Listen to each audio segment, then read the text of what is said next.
राज्यातील व आपल्या भागातील नवनवीन बातम्या पाहण्यासाठी SM9 न्यूज मराठी या चॅनलला लाईक करा, सबस्क्राईब करा आणि शेअर करायला विसरू नका। सांगोला येथील टाउन हॉलमध्ये सांगोला नगर परिषदेची जी प्रस्तावित निवडणूक आहे त्या निवडणुकीच्या अनुषंगाने अनुसूचित जाती, नागरिकांचा मागास प्रवर्ग आणि महिलांचं आरक्षण ठरविण्याबाबतचं बैठक घेण्यात आली। एकूण नगरपालिकेच्या 23 जागा आहेत, त्यापैकी 12 जागा महिलांसाठी राखीव राहणे अपेक्षित होतं। त्यापैकी अनुसूचित जातीसाठी एकूण 3 जागा आहेत, पैकी 2 जागा आम्ही सोडत पद्धतीनं महिलांसाठी राखीव केल्या आहेत। त्या प्रभाग क्रमांक 3 आणि प्रभाग क्रमांक 8 अशा निघालेल्या आहेत चिठ्ठी पद्धतीनं। त्याचबरोबर नागरिकांच्या मागास प्रवर्गासाठी एकूण 6 जागा या नगरपालिकेमध्ये आरक्षित कराव्या लागत आहेत। त्या करत असताना एकूण 3 सदस्य असलेला जो एक प्रभाग आहे त्यामध्ये एक जागा सरळ पद्धतीनं निश्चित करायची असल्यामुळे उर्वरित 5 जागा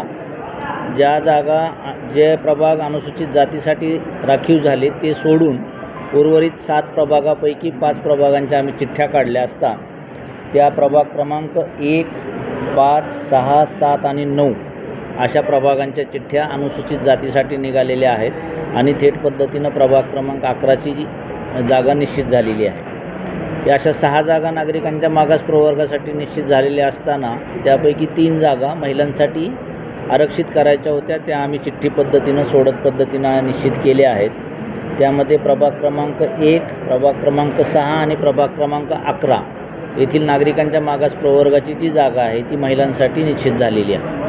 हे 2 पद्धतीचं म्हणजे अनुसूचित जाती आणि नागरिकांच्या मागास प्रवर्गांचं आरक्षण निश्चित केल्यानंतर उर्वरित ज्या जागा आहेत त्या जागा म्हणजे सर्वसाधारणच्या ज्या जागा होत्या त्यामध्ये ज्या प्रभागात महिलांचं आरक्षण पडलेलं नाही ते प्रभाग सरळपणे विचारात घेऊन त्या जागा महिलांसाठी सर्वसाधारण प्रवर्गामध्ये निश्चित झालेल्या आहेत।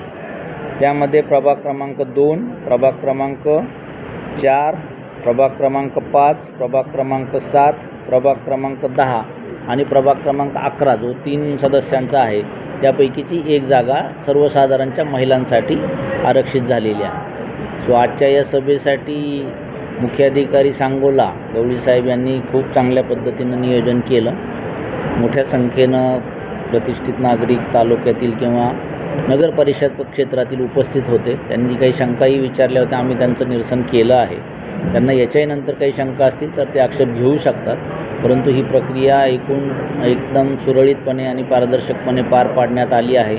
त्याबद्दल मी जिल्हा प्रशासनाच्या वतीने CO साहेबांचं आणि त्यांच्या प्रशासनाचं पूर्ण अभिनंदन करतो।